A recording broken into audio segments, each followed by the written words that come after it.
Everybody, welcome.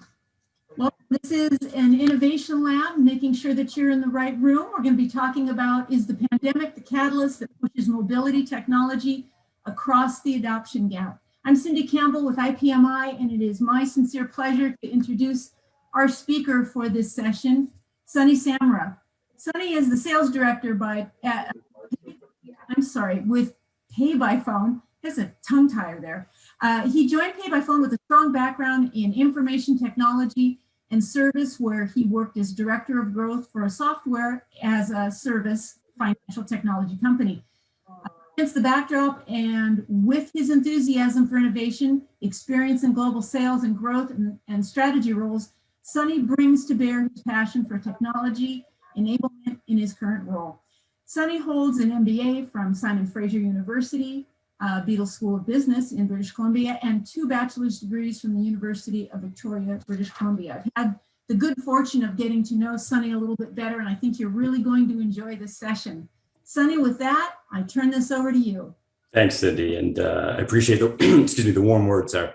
Hi, everybody, and welcome to this chat. I know this is a lengthy title, but I promise you that it will have a lot of clarity as we move through this. Cindy, before we begin, do you want to launch the poll questions? Get a feel for this. So hopefully you'll see there's 2 questions. It's a yes/no answer. I'm just trying to get a feel as to what's happened pre-pandemic and post-pandemic. Your first question is up, Sonny.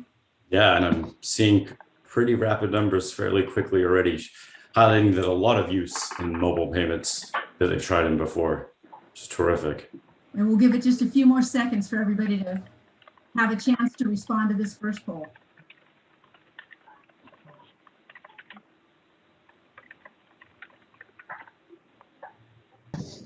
Okay. Perfect. Yeah, so I mean, a little bit higher than expected. I thought it was going to be closer to 75%, but great news that we have kind of a tech-savvy group here that are familiar with different types of mobile payments. That's great. Can you start the second question, please?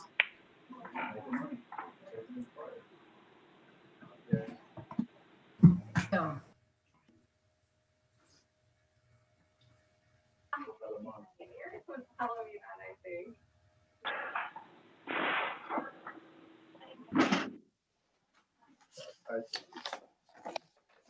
We'll give it just a couple more seconds.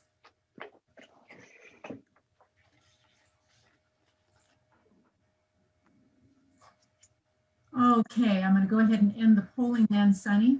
Thank you. Yeah, so kind of similar results in that kind of 86-85% that have used and tried a new app, and kind of in that 14-15 that haven't. Kind of what I thought, and this presentation hopefully presents empirical evidence that shows that technology adoption has increased dramatically, and it is going to affect mobility technology very shortly. So thank you very much. I'm just going to close these poll questions and get into this. So thank you again, Cindy, for that introduction. As you can kind of see there, some of the industries I've been in and the degrees. But really what makes me, I believe, qualified to talk about tech adoption, my passion for technology, is the Palm Pilot 1000, the image that you see there on the right. The Palm Pilot 1000 was released in March of 1996. I was 14 years old at this time, and I had to have this technology. I just knew it was going to be the future. Of course, at that time, I had no business owning an electronic agenda. Literally had no business. I'm 14. I mean, what was my agenda? Going to high school, going to school at 8 a.m., finishing at 4, playing basketball for 2 hours? I mean, did not need it. Contacts, I think I had maybe 20 contacts in there, and 3 of them were in my own house. The rest went to high school, and I was going to see them the next day. So it did not have the functionality for me, but I just knew that this was where technology was going in the future. And I don't think I was that far off. I mean, there was no connectivity at the time, but really, what's the big difference between my phone and that? I mean, obviously the connectivity piece.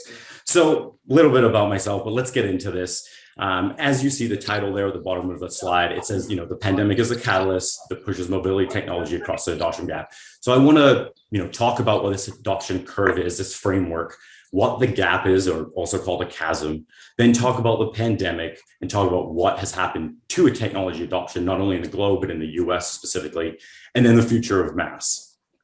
Okay, so to begin, obviously we're going to talk about the curve and the gap, but to level set everybody, when I talk about mobility technology, I'm really talking about MaaS. And you see the definition there that is, from Wikipedia, and you do a Google search that usually comes up first.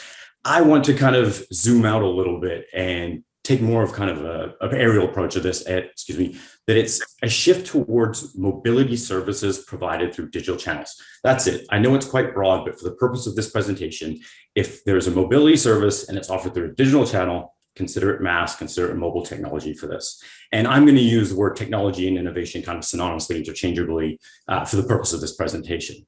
So what is the curve? Okay, so it's a theoretical framework that was developed and popularized by Everett Rogers in 1995. And most of you are familiar with this bell curve distribution. But Everett Rogers came along and said, look, there's 5 categories that really you can identify for adoption. So there's the first category, the adopted category, is innovators. And it makes up about 2.5% of the system. And Rogers basically said that the way technology is introduced, it goes through these 5 different stages until it's hit 100% of this social system. So again, 2.5% is the innovators. And, they, like it says, they're kind of venturesome. They're willing to take on and try something new. And then it moves to that early adopters with 13.5%. So slightly bigger percentage. But again, still in that they're willing to try it. There's some risk there. And then it moves to the early majority. And at this point, you've hit 50% of the social system. And you see late majority and laggards. And that really means that they want the safe choice, and not safe choice as in personal safety, but safe as in, is that technology staying around? Is there going to be continued use? In which case, then they'll invest the time into learning. So Rogers came along with this theoretical framework, but like any good academic theory, it gets improved and enhanced. And Geoffrey Moore came along and said, you know what? You can actually look at these adopted categories from the type of end user. So he came along and furthered it and said, there's actually 5 end user groups. So as you see there on the far left, technology enthusiasts, the same percentages, but just different titles slightly. Visionaries as the early adopters, pragmatists, conservatives, and then skeptics. And he introduced this idea that risk was a key piece of it. So as you see these 2 innovators, technology enthusiasts, and the early adopters, they're high on risk. They're willing to take that chance to try a new technology, be one of the first ones. And if it fails, it fails. That's okay. As opposed to the last segment, the skeptics who want, status quo. Is it safe? Is there minimal risk? And as you kind of see, more develop and realize that there's a psychological gap between these groups. And there's actually, you put them into 2 groups. And as you see here on the bottom, the early market, where customers want that technology and performance. Again, they're willing to pay, high risk tolerance. They just want to have that new technology. And, to frame it, think of a 14-year-old that wants a Palm Pilot 1000, even though there's absolutely no convenience or actual solution for him. It's just, he wants it because of the idea that it's performance and technology. So again, that kind of frames it into what the gap is, also called this chasm. And Moore said that the other side of that chasm is the mainstream market. And you don't need to hit 50%. You actually just need to cross over this gap. And then you actually are hitting the mainstream market. So hopefully that frames a little bit better as to what the different categories are, how technology gets kind of moved along this curve.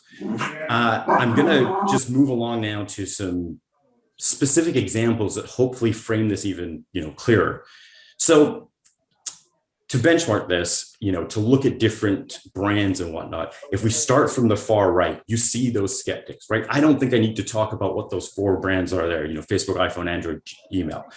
Everybody in this world knows what those things are, to the point where if someone walked in and sat in a meeting and said, I don't have an email or a phone, you would probably look at them pretty strange going, where have you been for the last 5 years? It's more 10 years. So that's the status quo. It's safe, that technology that is not going anywhere. Then as you move into that next segment up, you see, the Zoom, the Twitters, the Spotify. These are, household name brands. You might not have it, but and are fully aware of what the technology does. And, and you see some of the numbers, the users globally there on the left. There's no prescribed number to say that when they hit these different segments. I think it's just a bit more subjective and you can kind of feel it through. So let's look at the other side of the gap and kind of closer to. What are some of the examples? Well, I've put Signal and Uber in there, and Signal's been in the news a lot lately, right? Because of the repercussions from WhatsApp privacy changes. they've only got 50 million. I say only, they have 50 million users, but I put them on the other side of the chasm because they are in mainstream media, because a lot of the times people know and understand what it is, and it's a messaging app. And I put Uber there as well. Now, I personally don't believe any MaaS company as a whole has crossed over this chasm. Maybe Uber is the only one because of, again, the notoriety they have in the public perception of kind of lawsuits and things like that. But as a whole, most of MaaS is sitting on this left side, of the gap. And you see some other examples. You see PayByPhone in there as well. We're a number 1 mobile provider in the world, but I don't think we've crossed that chasm. We're not in mainstream market. And MaaS as a whole is sitting on that left side. But because of what's happened with COVID and the pandemic, increased technology adoption, I think it's primed to move across that gap now and be in mainstream market. And the last image there is this Brave browser. I just wanted to bring this up to highlight a key piece of innovation that's happening. This is a decentralized open source browser. Again, something that's combating what Google does, but I just wanted to share it with you as just different type of innovation that's happening that sometimes you don't even know, and they've got 20 million users. So hopefully that sets the stage as to now what the curve is, what the gap is, how there's a difference between early market, mainstream market. Let's talk about some of the barriers now that are there in that chasm, in that gap. And when I bring up these barriers, I'm talking exclusively from an end user perspective. So from who those people are in those categories using the technology. What are those barriers that stop them from going from being an early market to mainstream market? I'm considering all things from the business side, as in, sales and marketing strategies, infrastructure, personnel, to scale up, are all equal and in place. But the 4 main barriers that I've found over my time researching this is these 4 here. And, they should be fairly clear to understand, but these are the 4 main barriers that stop companies, I find, from crossing over into that mainstream market. So let's start with the left. Use of technology is not known. I think that's fairly straightforward, right? If you don't know what it's about, you're not going to use it. Misuse of technology. Think pre-pandemic, how many times you've maybe tried an app, tried a website, and the minute you got halfway through the workflow, if there was some issue or some error, how quickly you abandoned that technology, right? So again, misuse of technology. The third one there, cost of technology. Think less just monetary, even though that's a big piece of it too, but think more about the opportunity cost as well. What is it going to cost me to download, use this app versus the other method that is tested right now and is in the market? And then the last one, which I think is fairly obvious, just too busy for technology. We all used to live much, much busier lives pre-COVID, and just finding 5 minutes sometimes to download an app, try it, that wasn't there before. But as I present data here, I think you'll see that these 4 barriers that were, the main barriers, I believe, that stopped from early market to that main market, I think they've eroded. I believe that pandemic has shifted and eroded these barriers and increased the rate of reaction for technology adoption. So hopefully now I've set that stage. Let's look at the pandemic and what it's done.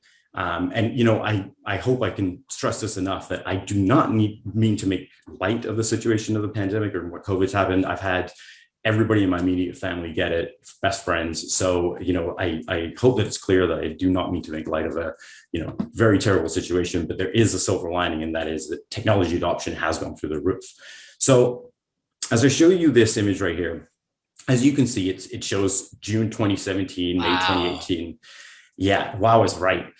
It was at 20% in 2017, 2018 out of 100%. So 20% digital interactions. Fast forward December 2019. So, pretty stagnant, no growth, a little bit of growth to December 2019, 36%. And then all of a sudden, within 6 months, you're at 58%. 58% of global interactions are done digitally now. Okay, that's wild. That's huge. So let's drill down a little bit further into what it looks like for the different regions. As you can see, Asia Pacific, same thing. Europe, same. Look at us in North America on the far right there. I mean, we were already in December 2019 at 41%, so that's pretty good numbers. But at 65% in a matter of July 2020, and that number has gone up even more now, almost 6 months, another 6 months later. So it's across the board globally. Like, the pandemic hit everybody. And these 4 barriers that I mentioned before, they were across the board, they were universal. And so as you can see, they've universally been eroded, where across that board, interactions that are done digitally have increased dramatically, the acceleration by 3 years. So let's drill down a little bit further into the US. What was the US response?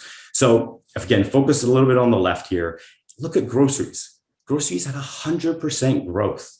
They're now 61% is done. Entertainment, 50%, banking, 50%, and across the board, you see different sectors. And I find this piece of data very interesting because if you look down at the bottom, this was taken April 25th to April 28th of 2020, 2 months basically after the response.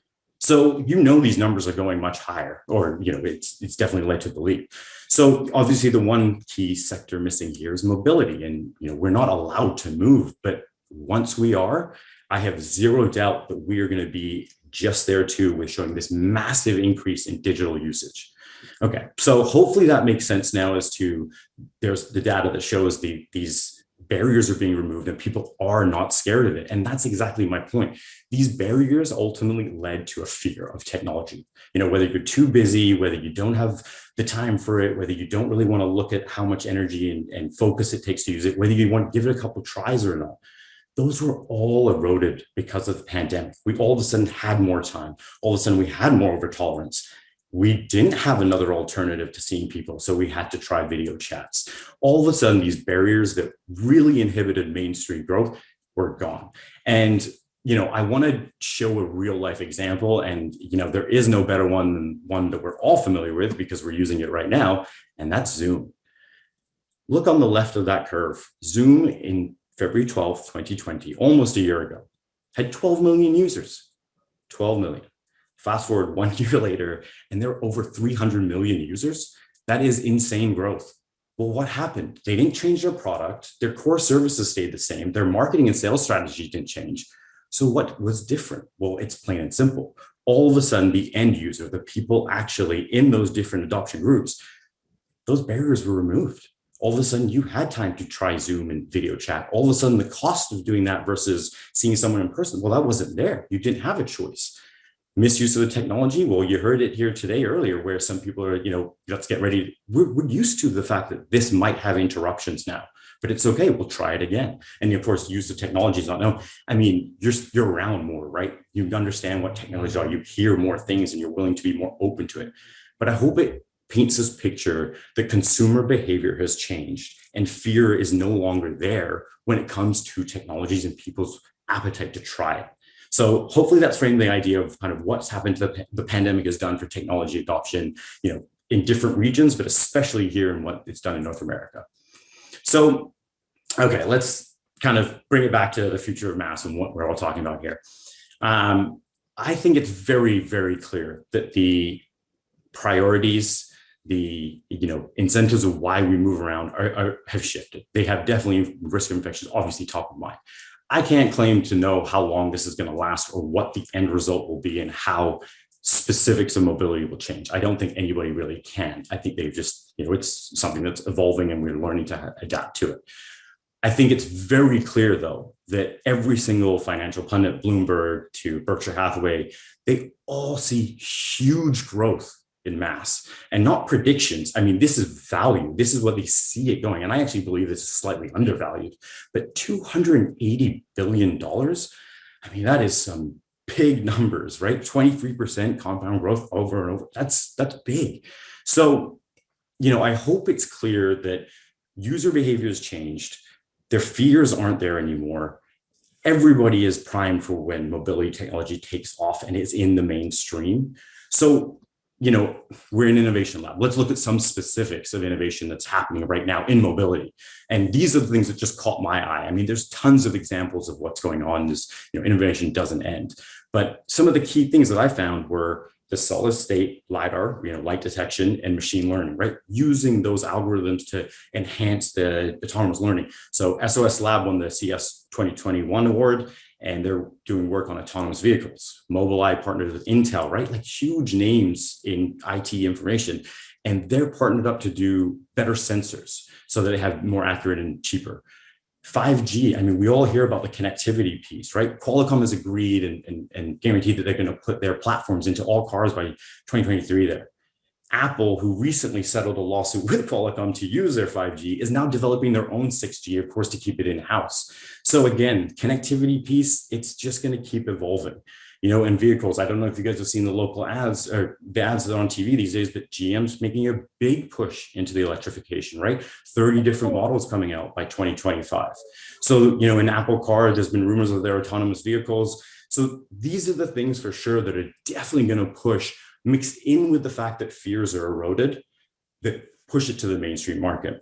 So look, to cap this all off, and I could talk about this for hours on end, and I really want to get to some questions and make us a bit more interactive. But in my opinion, I believe that the 5 factors that are really going to push MaaS to that mainstream market is for sure the global tech adoption, right? Lack of fear now, people willingness to try new technology, even if it fails or whatnot.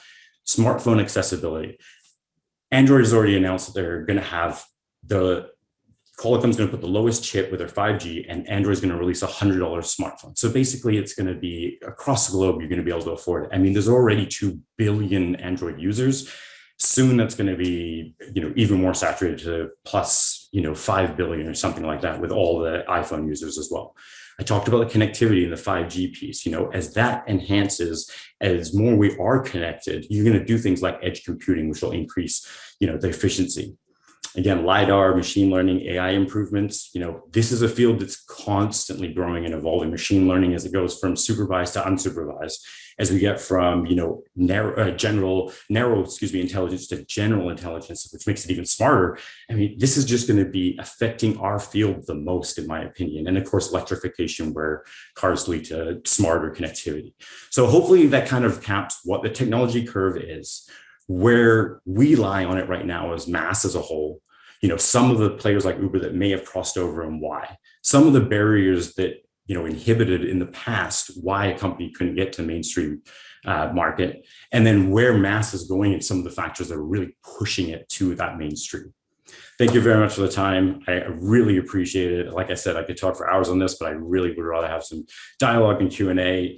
So yeah, it's open to Q&A right now. And there's my information if you want to reach out at any point after and discuss any of these topics with me. Sonny, that's great. I'll tell you, some of the numbers that you provided are, I find, startling, pretty amazing. I mean, we even had some reaction from your attendees. Richard Raskin actually asked a question in chat that I will read out loud for you. He wants to know, would you also consider convenience and skepticism as 2 other adoption barriers?